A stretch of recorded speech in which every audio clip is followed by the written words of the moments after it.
જય શ્રી કૃષ્ણ મિત્રો, મારી ચેનલમાં આપ સૌ મિત્રોનું સ્વાગત છે. મિત્રો, પવિત્ર પુરુષોત્તમ માસ ચાલી રહ્યો છે. પુરુષોત્તમ માસની 16મા દિવસની વાર્તા આજની વિડીયોમાં આપણે સાંભળશું.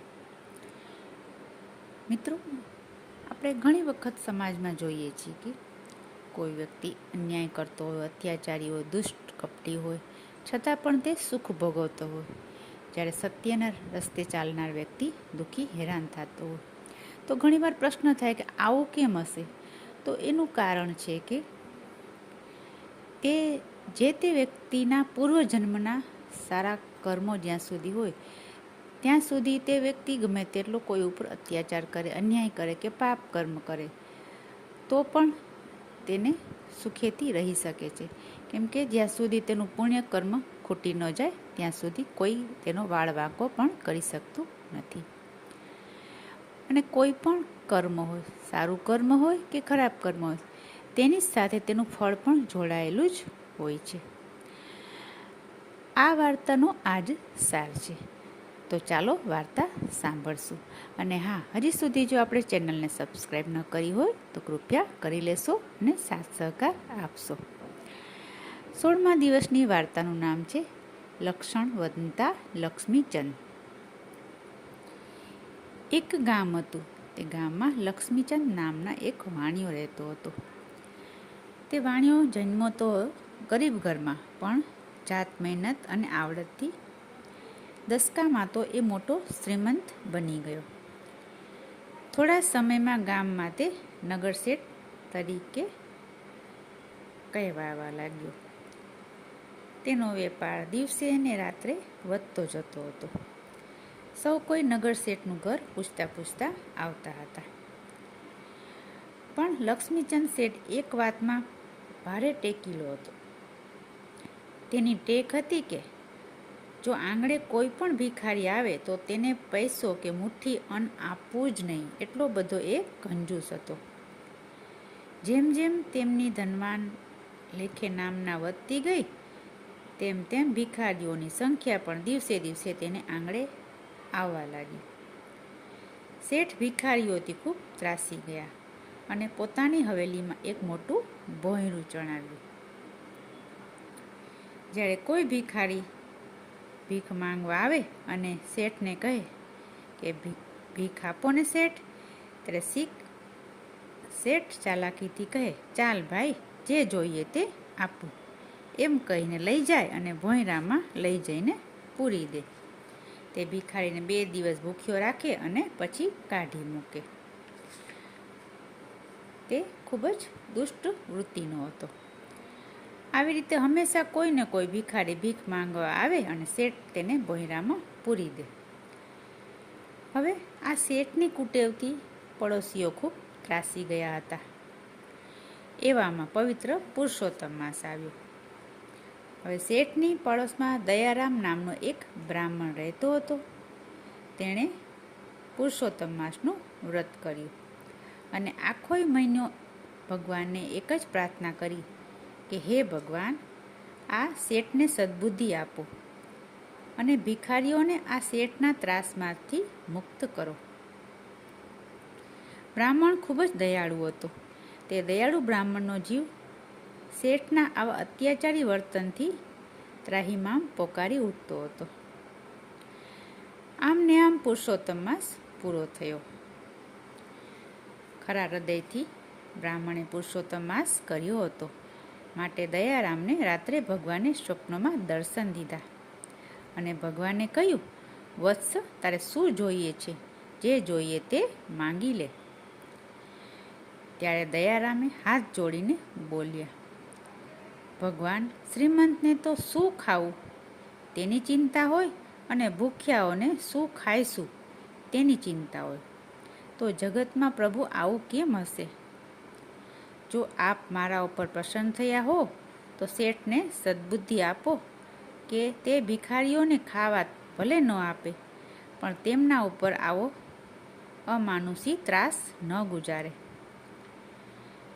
બ્રાહ્મણ દયારામની વાત સાંભળીને ભગવાન હસી પડ્યા અને બોલ્યા, વત્સ, પૂર્વજન્મના શેઠના પુણ્યનો ઉદય થયો છે. એટલા માટે મારાથી પણ તેનો વાળ વાંકો થઈ શકે તેમ નથી, કારણ કે તેના ગયા જન્મનું પુણ્ય એટલું છે.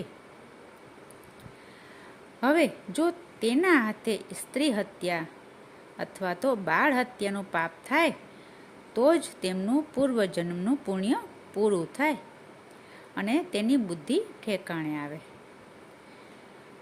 આટલું કહી ભગવાન અંતર્ધ્યાન થઈ ગયા. સવારે દયારામે રાતના સ્વપ્નમાં ઘટેલી વાત પોતાની ધર્મપત્નીને કરી. ત્યાર પછી બન્યું એવું કે 1-2 દિવસ વીતી ગયા. દયારામની પત્ની પોતાનો પતિ ન જાણે તેમ ભિખારણનો વેશ લઈ શેઠ લક્ષ્મીચંદને ત્યાં ભિક્ષા માંગવા ગઈ. તેણે શેઠ પાસે હઠપૂર્વક ભિક્ષાની માંગણી કરી. આ દયારામની પત્ની ખૂબ જ દયાળુ સ્વભાવની હતી. જ્યારે દયારામની પત્ની હઠપૂર્વક ભિક્ષાની માંગણી કરી ત્યારે શેઠે આ બ્રાહ્મણીને પણ ભોંયરામાં પૂરી દીધી. હવે બન્યું એવું કે બ્રાહ્મણી સગર્ભા હતી. ભોંયરામાં ગુંગળામાં થવાથી એ ભોંયરામાં માત્ર 8 કલાકમાં જ મૃત્યુ પામી. આ બાજુ દયારામને પોતાની પત્ની ન મળવાથી ઘરમાં આકુળ વ્યાકુળ થઈ ગયો. તેણે પોતાની પત્નીની શોધખોળ ચાલુ કરી. ત્યારે શેઠના એક મુનિમ દયારામની પત્નીને ઓળખતો હતો. તેણે દયારામને ખબર આપી દીધી. મુનિમની વાત સાંભળી દયારામ ત્યાંના રાજાની પાસે ગયો અને કહ્યું, મહારાજ, આપ તો ન્યાયી અને પ્રજાપાલક છો. નગર શેઠનો ન્યાય કરો. બિચારા ગરીબજનોને અત્યંત દુઃખ આપે છે. મારી પત્નીને તેમણે ભોંયરામાં પૂરી દીધી છે. બ્રાહ્મણની વાત સાંભળી રાજાએ કહ્યું, હે બ્રાહ્મણ, તારી વાત તો સાચી છે. આ વાત ક્યારની મારા કાને આવી છે, પરંતુ ઘણીવાર અમારે પણ નગર શેઠની જરૂર પડે છે.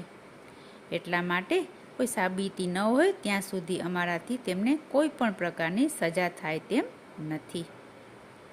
રાજાની વાત સાંભળી બ્રાહ્મણે કહ્યું, રાજન, હું પ્રતિજ્ઞાપૂર્વક કહું છું કે ભોંયરામાં મારી પત્નીને પૂરી દીધી છે. જો મારી વાત ખોટી પડે તો હું આપ કરશો તે સજા ભોગવવા તૈયાર છું. દયારામની વાત સાંભળી રાજાને હિંમત આવી અને તેણે બ્રાહ્મણ સાથે 2 સૈનિકો મોકલ્યા. બ્રાહ્મણ નગર શેઠના ઘરે ગયો અને ભોંયરું ઉઘડાવ્યું. સૈનિકોએ અંદર પૂરેલા 5 ભિખારીઓ અને 1 ભિખારણને બહાર કાઢ્યા. ભિખારણને જોતા જ શેઠ તો હેબતાઈ ગયા અને દયારામે તો ભયાનક ચીસ નાખી અને સૈનિકો પણ વિચારમાં પડી ગયા. આ નિરાધાર ભિખારણનું પ્રાણ પંખેરું ઉડી ગયું હતું. દયારામની પત્ની મૃત્યુ પામી હતી. આ જોઈ દયારામે ત્રાળ મારી, શેઠ, તમે મારી સગર્ભા પત્નીને ભોંયરામાં પૂરી મારી નાખી છે. ભગવાનથી આ સહન નહીં થાય અને તમોને આનું ફળ અવશ્ય ભોગવવું પડશે. બ્રાહ્મણી સગર્ભા હતી. શેઠને સ્ત્રી હત્યા અને બાળ હત્યાનું પાપ લાગે અને અનેક ભિખારીઓ તેના ત્રાસમાંથી મુક્ત થાય. તે માટે આ બ્રાહ્મણની પત્નીએ પોતાની જાતનું બલિદાન આપ્યું હતું. આવો તેને બીજા માટે ત્યાગ કર્યો હતો, પોતાના પ્રાણનો. હવે સૈનિકો શેઠને પકડીને રાજા પાસે લઈ ગયા અને દયારામની સગર્ભા પત્ની મૃત્યુ પામ્યાની વાત કહી. રાજાએ તો હવે આંખ ફેરવી શેઠનું ભયંકર અપમાન કર્યું અને શેઠને કારાવાસમાં પૂરી દીધા અને શેઠની બધી સંપત્તિ જપ્ત કરી લીધી. ઘડી પહેલાંના કરોડપતિ લક્ષ્મીચંદ ઘડીક પછી ગરીબ કેદી બની ગયા. હવે દયારામ પોતાની પત્નીના દેહને લઈને ઘરે ગયો અને આક્રંદ કરતાં કરતાં તેની અંતિમ વિધિની ગોઠવણ કરવા માંડી. જ્યારે અંતિમ વિધિની ગોઠવણ ચાલી રહી હતી ત્યારે એક નવાઈ જેવો બનાવ બન્યો. દયારામે ભગવાનના ચરણામૃતનું એક ટીપું તેની પત્નીના મુખમાં મૂક્યું.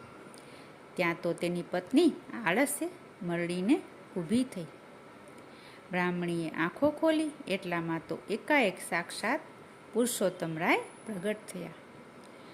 ત્યાં હાજર સૌ કોઈ લોકો શ્રી પુરુષોત્તમ ભગવાનનો જય જયકાર બોલી ઉઠ્યા. દયારામની પોતાની પત્નીને સજીવન થયેલી જોઈને ભગવાનના ચરણોમાં નમી પડ્યો. બીજા દિવસે દયારામ બ્રાહ્મણ રાજા પાસે ગયો અને કહ્યું, મહારાજ, મારા પર અનુગ્રહ કરો અને લક્ષ્મીચંદ શેઠને છોડી મૂકો. પુરુષોત્તમ ભગવાનની કૃપાથી મારી પત્ની પુનઃ જીવિત થઈ ગઈ છે. રાજાએ બ્રાહ્મણની માંગણીથી લક્ષ્મીચંદને છોડી મૂક્યો અને તેની તમામ સંપત્તિ લઈ લીધી.